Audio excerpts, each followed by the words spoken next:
Hello guys, I made this video because I'm stupid. Yeah, I admit it. I wanted to test exactly how much performance difference there is between stock 65 watt mode and 105 watt mode. And by the end of this video, you will also find out why I'm stupid. So if you do, please like and subscribe. So it all started because I wanted to see how much FPS I can squeeze out of Valorant on my 9600X. And then I had this brilliant idea. Bro, what if I switch between 65 watt mode, 105 watt mode, and PBO? Maybe I'll unlock hidden power. Or maybe I'll just fry my brain. So naturally, like any responsible human being, I queued deathmatch, over and over again, on every mode. But of course, Valorant had other plans. Different maps, different agents, and people running around like headless chickens. Bro, I couldn't measure FPS properly at all. So I gave up and went to the one place where everything is calm. The training room. Just me, some bots, and my dreams of stable FPS. And guess what? To my absolute shock, the FPS difference between was tiny. Like, excuse me? How is that even possible? Alright, first up, the stock settings. No PBO, no magic, no overclocking, just pure AMD default behavior. In this mode, the CPU sips around 88 watts and chills at about 5.2 GHz, and the FPS? Somewhere in the 950 to 970 range. And sometimes, if the stars align and Riot Games feels generous, it even touches 1000 FPS. Yeah, 1000 FPS. Now let's turn on PBO. 90 scalar level 5. Basically the I'm not overclocking, but I kinda am mode. And here's where things get weird. Instead of using more power, the CPU actually drops to around 70 watts, but still boosts all the way up to 5.45 GHz, like it just drank a Red Bull. And the FPS? Pretty much the same. Maybe like 10 FPS more. So yeah, my CPU is doing less work, using less power, running cooler from previous 68 degree to about 59 degree, and somehow giving me the same FPS. Alright, now let's crank it up to 105 watts. The I want more performance, but also want my room to heat up mode. The CPU pulls around 92 to 94 watts, can hit 105, but in a controlled test, it just chills there. Boosts to about 5.3 GHz, and I'm thinking, bro, this has to give me like 100 more FPS. But nope, the FPS actually drops down to 940 FPS, and the temperature at around 70 to 71 degrees. So yeah, more watts, more heat, and somehow less FPS. Beautiful. Now for the final boss, PBO plus 105 watts.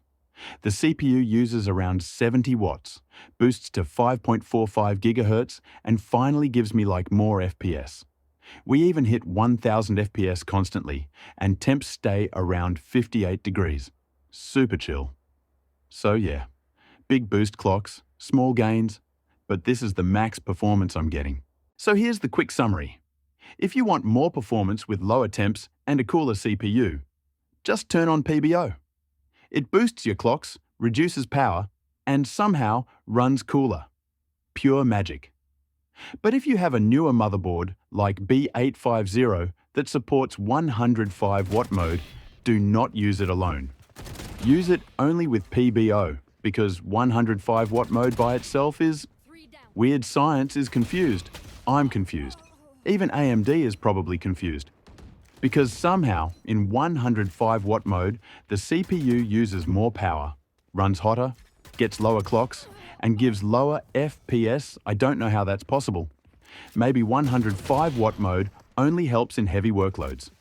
And that leads us to the next part. Alright, now let's move to Cinebench, the place where we finally see the real differences. Power draw, temperatures, clock speeds, everything Valorant was lying to us, but Cinebench never lies. This is where we find out how these modes perform in real CPU workloads, not just Valorant. Alright, let's look at the Cinebench results and try not to cry. Starting with stock mode, the CPU is behaving like a good boy.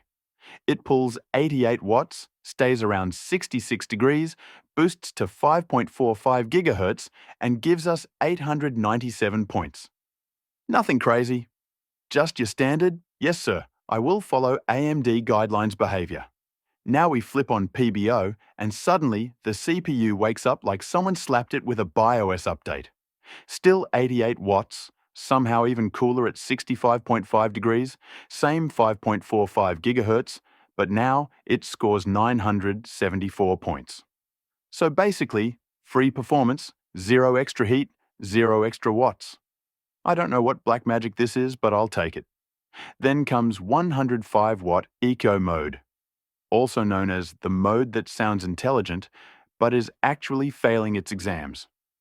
It pulls a glorious 124 watts, cooks itself to 85 degrees, boosts exactly 5.45 gigahertz like every other mode, and gives us 953 points. So yes, it uses more power, gets hotter, clocks the same, and performs worse. Even AMD engineers would look at this and say, "Bro, what are you doing?" Truly inspirational. Finally, the real final boss. PBO plus 105 watts. The CPU now pulls 105 watts, stays at 75 degrees, not bad at all, still hits 5.45 gigahertz, and boom, 996 points. This is the mode where the CPU finally decides to act like a Zen 5 processor and not a budget rice cooker. So in summary, stock is fine, PBO is amazing, 105 watts alone is a comedy show, and PBO plus 105 watts is the only setting that actually makes sense. And after all this testing, Valorant benchmarks, Cinebench pain, PBO experiments, 105 watt madness. What did we learn? If you have a Ryzen 9000 series CPU and your motherboard doesn't support 105 watt mode, don't worry, you're not missing much. Trust me, your CPU isn't secretly hiding 500 extra FPS. You're basically losing nothing. If you survived this journey with me, hit that like button, subscribe, and I'll see you in the next episode of I Abuse My CPU So You Don't Have to.